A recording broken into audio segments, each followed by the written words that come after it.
Good morning, everyone. Well, it did not take long for Aaron O'Toole to rush into setting up exactly the same party that Andrew Scheer had.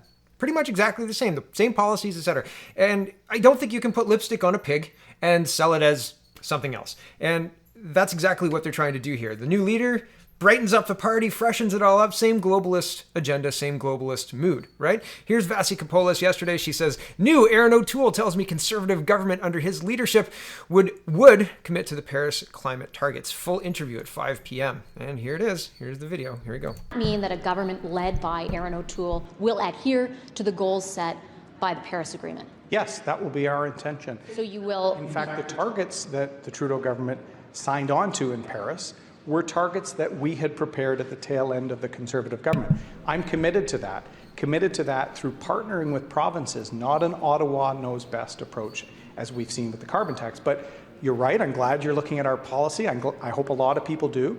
We weren't solid enough on this issue in the last few years, and when we said to people we were against the carbon tax because it was unfair, it was uncompetitive, we had to say what we were for, and that's what I will do. So, really? Really? We weren't strong enough last time, and that's why we lost to Justin Trudeau. And look how many ethics scandals that's led to, right? Good job on your messaging. Is this good messaging for the Conservative Party? No, not at all. Trump has removed the United States from the Paris Agreement, basically negating the Paris Agreement. The whole idea of the Paris Agreement is giving money from the United States and the West to rapidly modernize the grid. And that means wind and solar. Wind and solar don't work here. They don't work here, okay? And they're not going to work here. It's not like just around the corner is the thing that's going to unlock it. The best, most viable green energy thing is probably nuclear. And I don't think they're looking at exporting nuclear. But anyway, they want to give they want to give developing countries a lot of money to skip the dirty phase of fossil fuels and go right to the clean energy. You know, the clean energy that Ontario uses. And you know how much money you spend on your hydro bill this year, thanks to Dalton McGuinty's disastrous and Kathleen Wynne's disastrous green initiatives, green plans that they rolled out in the early 2000s and early 2010s. And we're suffering the consequences for that now. And Aaron O'Toole is doubling down. Not only is he taking the Conservatives right to the center, exactly where Andrew Scheer had, but he's taking them to the Liberals, to be exactly like the Liberals. We're not going to get out of the Paris Agreement. We're not going to get out of UN governance. We're not going to get out of really anything with Mr. O'Toole. It's the same. It's all the same. Here's Aaron O'Toole saying, bring in Gail. Give me a hand, Gail. Where's the systemic racism? By the end of the week, maybe next week, we'll have Aaron O'Toole on board. Look at Evan Solomon. Looks like he ate a lemon when Mr. O'Toole pushes back. Even so, it took Brenda Lucki a week to realize that the making women jump 6 feet is racist, and Gail has the other answers that you want. We never did get those answers from Gail, did we? But it's the same struggle session starting now with the new leader of the Conservative Party. And how long do you think? Maybe I should have an over-under poll before or after Christmas, right?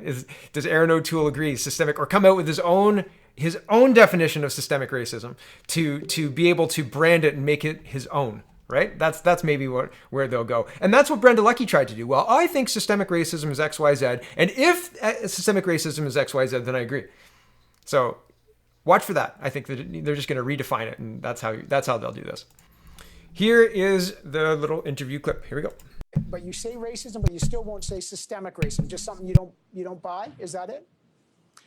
I want to have a study because it means something different to every person. Find it one way, Evan. I'm saying most people would say your definition is wrong because you haven't included income inequality as part of it. So there are outcome failures in our system. I have advocated for this as a sitting MP, not as leader.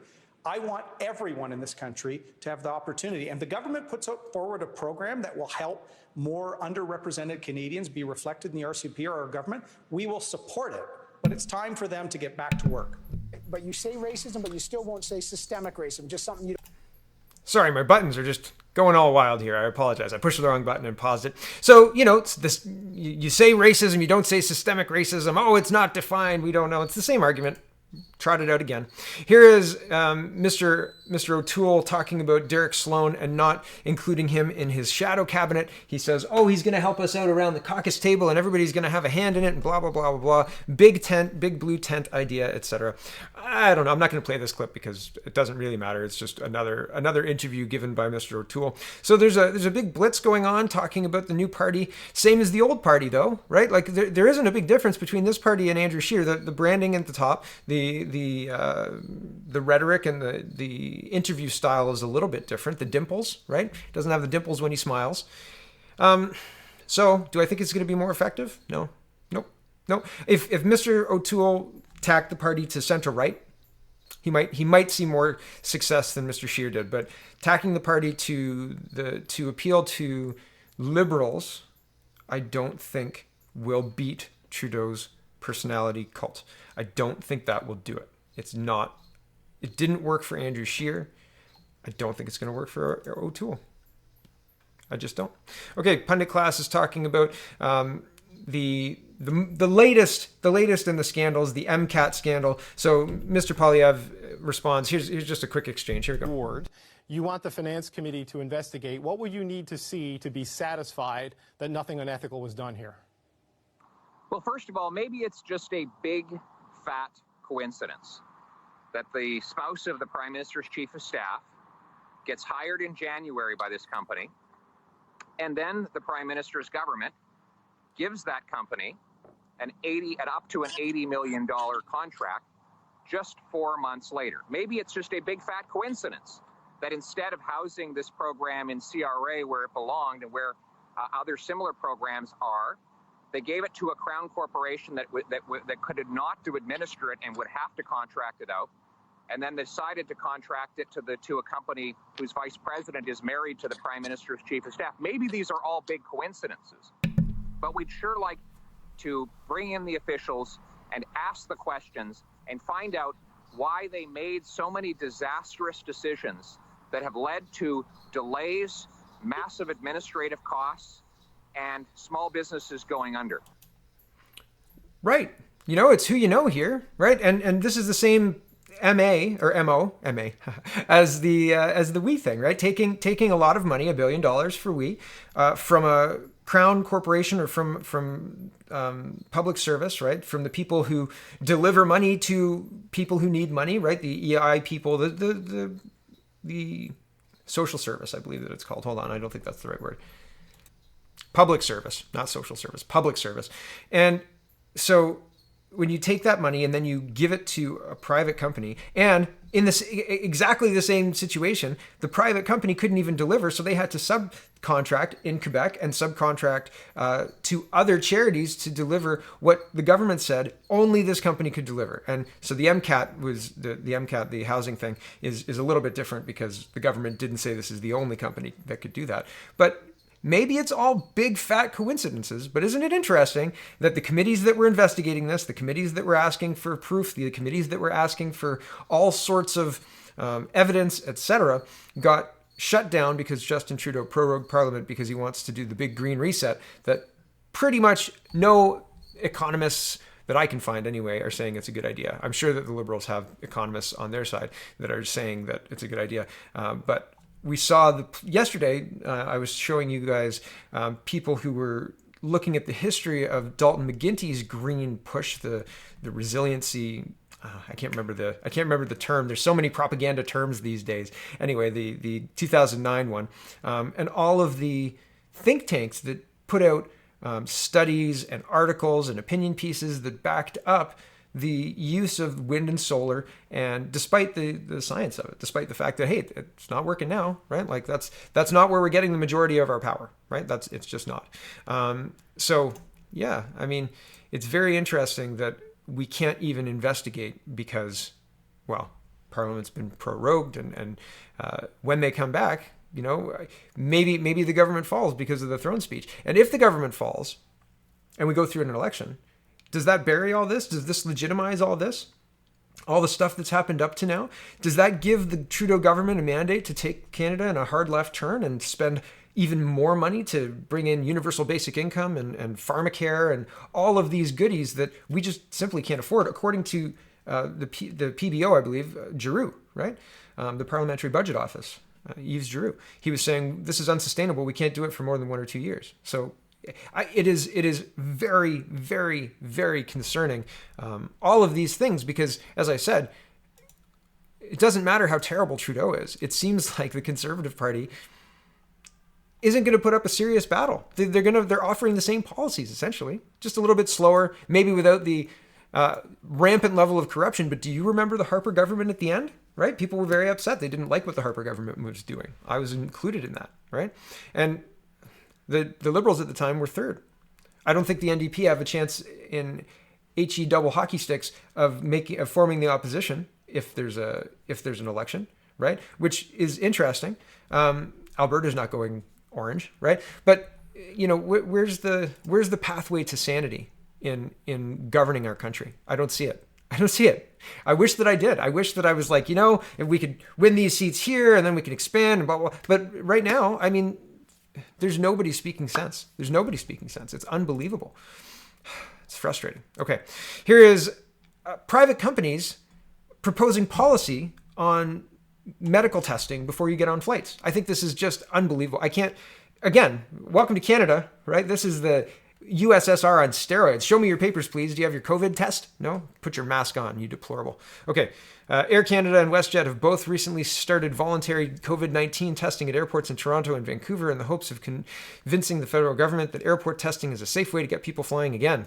Yeah, I'm not going on a flight if somebody has to stick a swab halfway into my brain. And isn't it odd that this thing is so contagious? You have to wear a mask and all sorts of other stuff, but they have to get the swab all the way back there. Like, look up and, we got to see in there. No. Like, if you can't detect this thing on spit, why do we have to wear masks? This thing exhales? It's on the air, and yet you have to stick the swab all the way to the back of my brain? Get real. So this is a WestJet flight, and it says, earlier today, my family endured the most horrific and dehumanizing treatment on board a WestJet plane. My wife was threatening to be arrested and forcibly removed unless my daughter, 3 years old and 19-month-old, would wear a mask. While my 3-year-old wore her mask, the 19-month-old was hysterical. Bullshit! Okay. Bullshit! We've all seen it. Listen to We me. have all seen it. This isn't going to get finished until you sat in this chair. You need to load up the plane.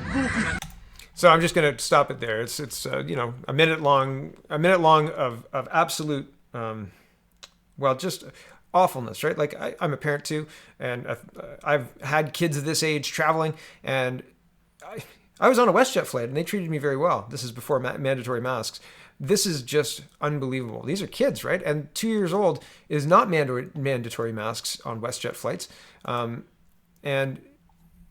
Here's the article that goes with that. WestJet confirms a red-eye flight from Calgary to Toronto was canceled after guests flying on employee travel passes refused to comply with the airline's mask rules. WestJet says it canceled the Calgary to Toronto flight because passengers refused to comply with mask policy. Flight 652 from Calgary to Toronto was canceled last night after guests traveling on employee travel passes chose not to comply with the Transport Canada order related to wearing of masks on board the aircraft for all guests 2 years and older. See, I don't think that that's true. I don't think that that's true based on what I saw there or what I read in that tweet. In order to protect the privacy of the airline's guests, Stewart would not provide specific details regarding the matter, but did cement WestJet's stance on mask use. Quote, WestJet's recently launched a zero tolerance mask adherence policy. Those guests traveling on employee travel privileges, including buddy passes, are held to a higher standard of behavior on WestJet aircraft, and we are disappointed that the issue ended ultimately in a flight cancellation for all guests on board. We apologize to our affected guests for this inconvenience, and we have reaccommodated the majority of them on flights departing. Today, a passenger who was seated a few rows away ahead of the group, that refused to comply with mask rules, tells CTV News that it was a family traveling with a child. The child was said to be crying and in distress over the fact that they would have to wear a mask. The passenger says the family refused to make the child wear a mask, and the flight crew requested that the family step off the plane that had yet to leave the gate. Police and Calgary airport officials entered the aircraft and spoke with the group. After approximately 45 minutes, the captain announced the flight had been cancelled. WestJet handled the situation with class, as did the police, said the passenger after arriving at Toronto Pearson International Airport Tuesday afternoon. If this had been the United States, YouTube would have been littered with videos of these people being dragged out of an airplane. No, I don't think so, and that's irresponsible. I don't think this is a named source either. It's just somebody who's sitting a few feet away. But this is like firsthand video, and I don't think this is appropriate. The child was younger than 2 years, and the 3-year-old was wearing a mask, and the flight gets canceled. Just ridiculous. WestJet won't be getting my business for a while. This is crazy. This is crazy, and the fact that the Canadian government is just letting this go on and saying that this is right. This is not right. This is absolutely not right. Here's Toronto International Film Festival, and they're adopting a mask optional policy. The festival states the patrons may remove their masks once they're sitting in their assigned in-cinema seats. Oh, isn't that nice? Isn't that nice? So movie stars and people who are attending film festivals can sit shoulder to shoulder without masks on during a 2-hour movie. But if you are a family and you have a 19-month-old who won't wear your mask, get off the flight, you racist. Right? That's where we're at. But movie stars, they don't need to quarantine. They're special. They don't need to wear masks because, what's going on? Is this about a virus? Tyler Barrow is a young, wide-eyed, and eager journalist. Tyler needs to work on his headline and tweet writing. He says, around 80 anti-maskers storming into Lethbridge City Council meeting, voicing their displeasure towards the city's temporary face covering bylaw. We're going to watch 15 seconds of people storming into the Lethbridge City Council meeting. Here we go.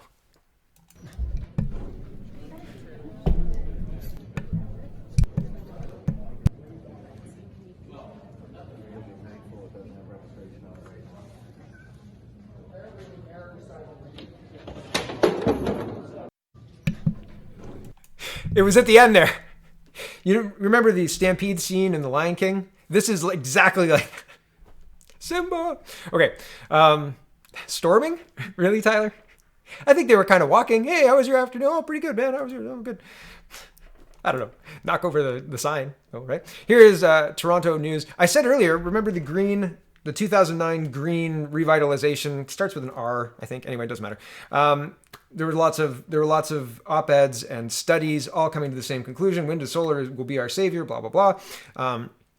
And here is exactly the same thing, pushing a different ideology 10 years later. At CTV News, COVID-19 disproportionately impacted immigrants and refugees in Ontario. New report finds. Yes. Well, I'm sure the new report was well funded by our tax dollars. I'm sure it was. And I'm sure that these people are totally not impacted at all. I'm sure they're Indigenous people and who else? Who do they say? Immigrants and refugees who are more impacted than this family has been. Yeah, definitely. Not fake news at all. Fake news. Fake news. This is Telford, even during the Jody Wilson-Raybould debacle, during the first Trudeau term, Telford tipped her hand, said, don't worry, Jody, if you're feeling uneasy about this, we'll get a whole bunch of people to write that it's cool. We'll get a whole bunch of op-eds, as many as you need. This is that. It's propaganda nonsense. It's garbage. It's garbage. You know what else is garbage? A vaccine for a disease, a virus that has more than a 99% recovery rate, and that we have an effective and safe cure for in hydroxychloroquine, right? And so here's a concerning story out of, I don't know if it's the UK. I'm not sure if this one's UK. Australia. It doesn't really matter where it's out of at this point. AstraZeneca didn't reveal any information about the possible side effects except to call it a potentially unexplained illness.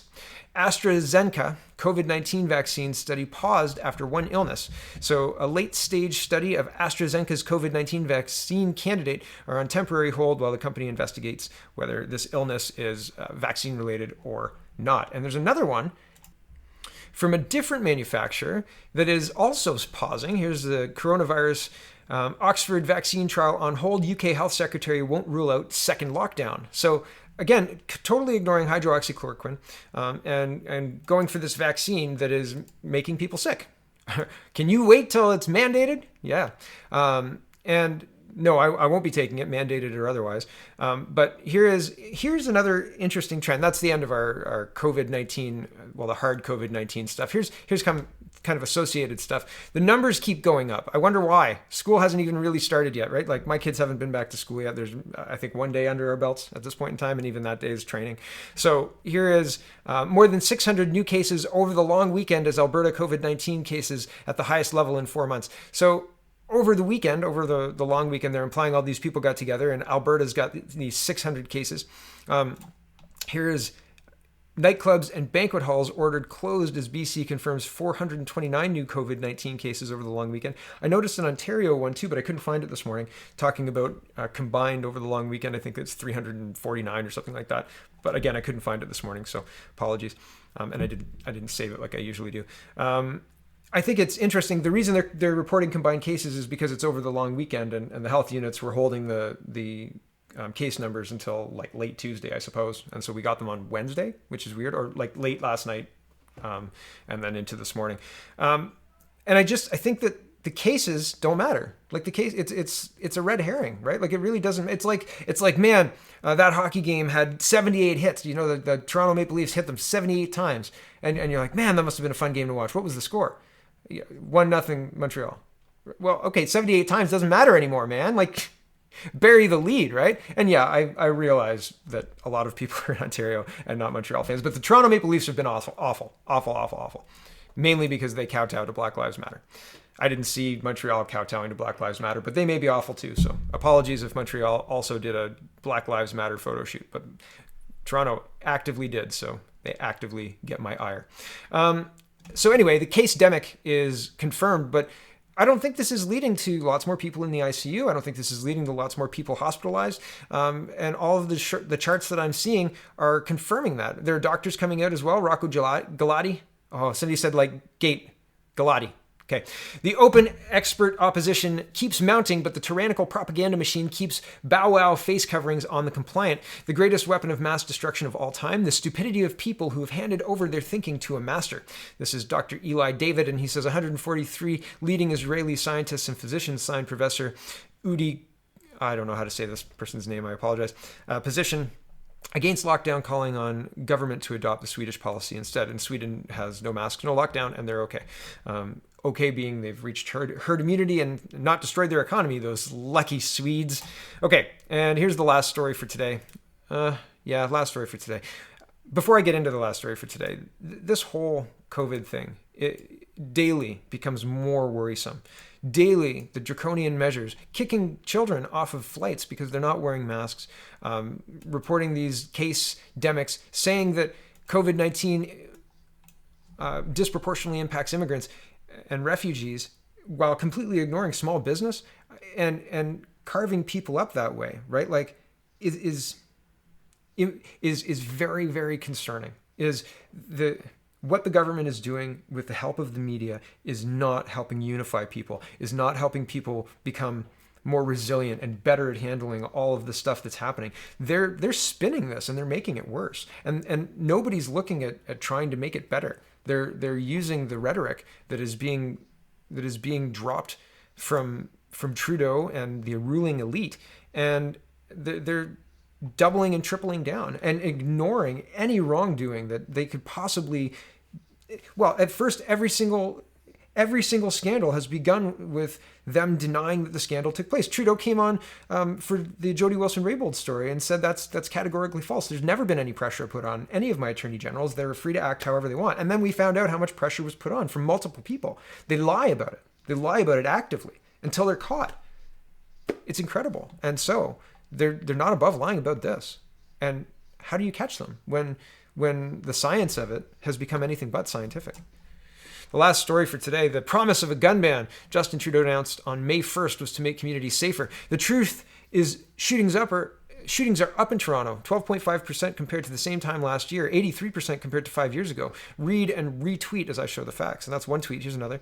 Laurie Goldstein says, everything's fine. Latest Toronto police crime data. Shootings this year are 15% ahead of last year's pace. And last year was the worst for shootings in 17 years. The total number of people injured and killed so far this year is the same as last year. But deaths as opposed to injuries are up 17%. So more people are dying than last year. It's not good, and that's kind of in line with what I was saying. The government is using rhetoric to sway the population, but what they're actually delivering is less safe, less stable, more violence, more cronyism, more illegality, rule breaking, law breaking, ethics breaking. That's this government. That's Trudeau. And if you were to ask him, he wouldn't really understand what you were talking about. He would say, that's your opinion and we see things differently, or something to that effect. I know that because that's what the Evergrande District School Board told me when I conversed with them. I hope you're checking out my special report. I'll have video 2 today.